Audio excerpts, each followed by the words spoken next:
지금 시각은 7시 23분입니다. 내일이면 민선 8기 출범 일주일을 맞게 됩니다. 강원도와 18개 시군, 지방의회와 강원도 교육청까지 큰 변화가 시작됐는데요. 오늘 정가직설에서 지난 한 주간의 상황을 정리해 보겠습니다. 정정화 강원대학교 공공행정학과 교수, 나철성 강원평화경제연구소 소장 두 분과 함께하겠습니다. 어서 오십시오. 고맙습니다. 자, 아무래도 민선 8기 강원도 쪽의 핵심은 강원특별자치도가 되겠지만은 그동안 밝혀왔던 많은 공약의 이행 준비, 그리고 강원특별자치도 설계를 위한 준비 상황을 두 분은 어떻게 보고 계시는지 궁금합니다. 예, 아마 민선 8기 도정의 핵심적인 숙제는 강원특별자치도가 아닐까 싶습니다. 네네. 우리가 마냥 이 특별자치도를 기뻐할 수 없는 이유는요. 네. 많은 그 도민들께서 제주특별자치도나 세종특별자치시와 같은 그런 대폭적인 권한이 이양되지 않을까라고 기대를 하실 것 같은데요. 이 출범 배경이 매우 다릅니다. 잘 아시는 것처럼 제주특별자치도는 국제자유도시 건설이라는 국가적인 목표가 있었고요. 네. 세종 특별시 같은 경우에 행정수도 이전이라는 국가적 과제로 추진됐습니다. 거기에 비해서 우리 강원특별자치도는 이번 대통령 선거 과정 속에서 여야의 정치적 이해 덕실의 이 산물이라고 볼 수 있습니다. 그래서 내용을 보면 거의 그 제주특별자치도나 세종특별시에 비해서 거의 알맹이가 없다고 볼 수 있습니다. 그래서 앞으로의 그 최대 과제는 이 내용물을 어떻게 채울 것이냐, 이것이 아마 가장 큰 관건이고요.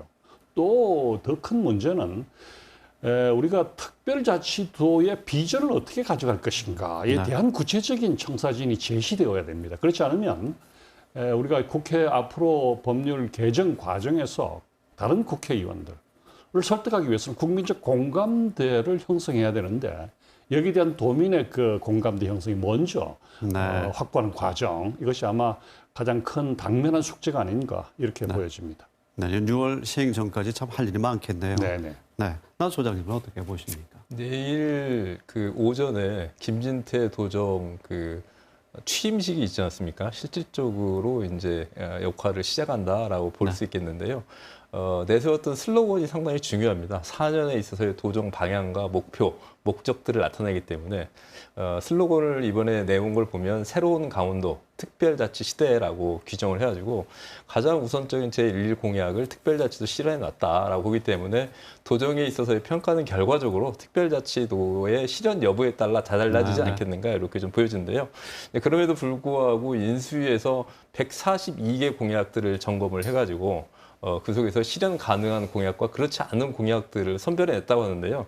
이번 같은 경우에는 매우 좀 특이했었습니다. 보통 나머지 공약들을 전부 다 어느 시기에 어떻게 이행하겠다 준단계 과제로 나와가지고 제시를 하는데요.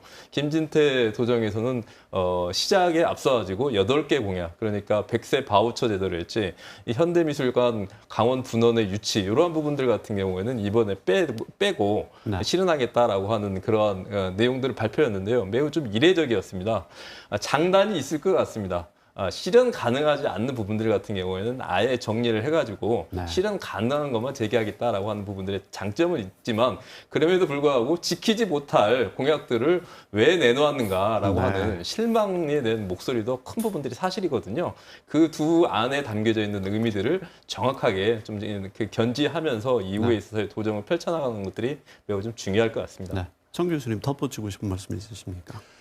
예, 우선 말씀드린 대로 특별자치도에 대한 저는 이 명분과 비전을 어떻게 국민들에게 먼저 공감대를 형성할 것이냐가 중요하다고 보는데요. 첫 번째, 당초에 우리가 할 때는 강원 평화특별자치도였습니다. 이 평화라는 것은 강원도가 갖고 있는 상징적인 의미가 매우 큽니다. 사실상 우리가 균형 발전이라든가 행정체제의 특수성을 제기를 하면요. 강원도 못지않게 지금 낙후된 지역으로 경북이나 전북 같은 지역을 설득하기 어렵고 행정체제의 지금 특수성도 강원도가 부여받기 어려운데 문제는 이게 평화특별자치도가 특별 재정 과정에서 빠지고 강원 그 특별자치도라고 이렇게 됐는데 모두에 말씀드린 대로 우리 강원도가 갖고 있는 상징적인 의미, 앞으로 평화 통일 시대에 네. 강원도가 주도적 역할을 해나갈 수 있는 비전과 역할을 조금 마련하는 것이 필요하지 않나 이렇게 보여집니다. 틀은 마련됐습니다만 내용과 명분을 위해서 우리가 더 스스로 이 자구적으로 만들어 나가야 되겠다는 생각이 듭니다. 구체적으로 알펜시아 메가 레고랜드 유치 과정에 대해서 또 살펴보도록 하겠습니다. 김진태 도지사가 당선 전후 모두 검증에 대해서 예고를 했고 김기선 인수위원장은 알펜시아는 의도적인 가격 낮추기, 춘천 레고랜드는 유례없는 불공정 계약이었다. 이렇게 또 언급하기도 했습니다. 민주당 강원도당은 이에서 유감 논평을 내기도 했는데요. 앞으로 예상과 함께 어떻게 돼야 한다고 보십니까? 결과적으로는 이 건과 관련돼서는 김진태 도정이 호랑이 등에 올라탔다라고 저는 이렇게 좀 판단을 하는데요. 알펜시아 레고랜드는 더 이상 물러설 것들이 보이지 않을 것 같습니다. 왜 그러냐면 김진태 도지사가 3월 26일 날 출마 선언하는 그 첫 자리에서 알펜시아 레고랜드와 관련된 불공정 행위를 뿌리 뽑겠다 이렇게 약속을 했었거든요. 또 선거 기간 같은 경우는 시민사회단체와 동시에 여기 관련된 특위를 구성하겠다라고 하는 얘기를 했었고 앞서 말씀하셨지만은 지난 6월 29일 날은 김기선 인수위원장이 전대미문의 불공정 행위에 대해서 바로잡아야 된다라고 하는 매우 강력한 의지를 표명했거든요. 그런데 이제 알펜시아 레고랜드 문제는 과거의 문제가 아니라 현재의 문제라고 하는 데 주중에 있습니다. 다음 달 9월 말까지 레고랜드 같은 경우에는 2,100억 원에 관련된 채무를 상환해야 되는데 김진태 도정이 이걸 어떻게 해야 할지 또 하나 알펜시아 같은 경우에는 8월이나 늦어도 9월이면은 이 현재 담합 행위와 관련된 공정위 조사와 심판의 결과가 나올 걸로 예상이 되거든요. 그렇게 될 경우에는 이게 불법 행위라고 판정이 될 경우에는 국가에 관련된 계약법에 의해서 매매 무효가 될 수 있는, 매각 무효가 될 수 있는 심각한 상황들이 발생하기 때문에 이와 관련돼서 첫 번째 고비인 이 문제를 강원도정이 어떻게 헤쳐나갈 것인가라고 한 시험대에 올랐다. 이렇게 좀 말씀드리겠습니다. 물론 이 중앙 정치도 마찬가지고 지방 정가도 동일합니다만은 어떤 정권이나 정부가 바뀌게 되면 이전 정부와의 차별성을 부각시키고 정당성을 확보하는 과정 속에서 이전 정부나 그 속에서 여러 가지 이 부정적이고 비판적인 사업들을 재검토하는 과정은 널리서 왔습니다. 우리 중앙 정부도 늘 그렇게 왔고요. 그런 차원에서 정쟁의 문제로 보여질 수 있는 측면도 없지 않지만 그러나 지금 알펜시아와 이 레고랜드 문제는 강원도가 갖고 있는 오래된 고질적인 구조적인 문제를 갖고 있습니다. 이 기회에 이 문제를 바로잡아보고 검증해 보는 것, 저는 거쳐갈 하나의 이 과정이라고 보고요. 특히 알펜시아 문제는 매각 과정 속에서 여러 가지 논란들이 많이 제기되어 있었습니다. 이런 문제를 이 기회에 한번 짚고 넘어갈 필요는 있다고 보고요. 특히 레고랜드 문제는 지금 이 수익의 구조의 배분 문제가 지금 핵심적인 쟁점이 되고 있지만 지금 얼마 전에도 지금 안전사고가 나고 있고 또 주차요금 문제로 또 언론에서도 비판을 많이 받고 있고 이게 도대체 도민들을 위한 그 편익시설에 대해서 레고랜드가 얼마만큼 관심을 갖고 있느냐 이런 측면에서 여론의 따가운 비판을 받고 있어서 아마 알펜시아 못지않게 레고랜드에 대한 그 도민들의 엄정한 비판과 이런 과정을 겪어내려면 아마 레고랜드 측에서 합리적이고 마땅한 그런 대안을 제시해야 되지 않을까 이런 생각이 듭니다. 알겠습니다. 바로 이어서 강원도 의회로 좀 넘어가 보도록 하겠습니다.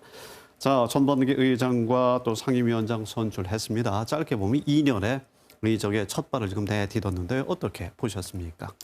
물론 이번에 우리 도민들께서 보시면 아마 지난번과 이번에 지배 구조에 있어서는 동일한 구조 양상을 갖고 있습니다. 다만 색깔만 바뀌었을 뿐이죠. 그래서 이것이 같은 형태로 이루어지지 않느냐라고 우려하시는 분도 계신 것 같습니다. 제가 보기에는 근본적인 차이가 있습니다. 뭐냐면 올 1월부터 시행된 지방자치법 전부 개정의 내용에 있어서 이전과 들어간 두 가지 근본적인 변화가 있는데 첫 번째는 인사권 독립의 문제입니다. 이제까지는 도지사가 행사하던 사무처 직원에 대한 인사권을 도의 의장이 행사할 수 있습니다. 그만큼 집행부에 대한 견제, 감시 역할을 할 수 있는 장치가 마련됐다는 것이고요. 또 하나는 소위 정책지원관 제도, 우리가 유급보좌관 제도라고 도민들께서 알고 계시는 이 제도가 도의원 2명당 1명으로 해서 전문성이 굉장히 보강됐고요. 또 다른 측면에서는 의원들에 대한 윤리성과 책임성을 강화하는 조항이 많이 신설됐습니다. 그래서 의원들의 그 일거수일수족의 그 의정 활동들이 공개하게 돼 있습니다. 네. 이렇게 되면 네. 아마 그 의원들께서 같은 정당이라고 하더라도 마냥 도정을 그 편드는 그런 그 이 의정 활동을 하기가 어려워져서 구조적인 이전과 같은 색깔이 바뀌었다고 지배 구조가 동일하다고 같이 그렇지는 않을 거다 이렇게 저는 보고 있습니다. 네, 시간이 약 1분 정도 남았는데요. 교육청에 관해서도 언급을 좀 해주시면 좋을 것 같습니다. 지금 법일은 새로운 12년 만의 방향 전환이기 때문에 새로운 정책에 대한 저항도 나타나고 있는 것 같은데 어떻게 보십니까? 교육대 수술, 교육대 전환이라고 하는 목표를 가지고 신경호 강원도 교육감이 이제 출범을 했었는데요. 제1 공약이 내렸던 게 학력 신장에 대한 부분들 아닙니까?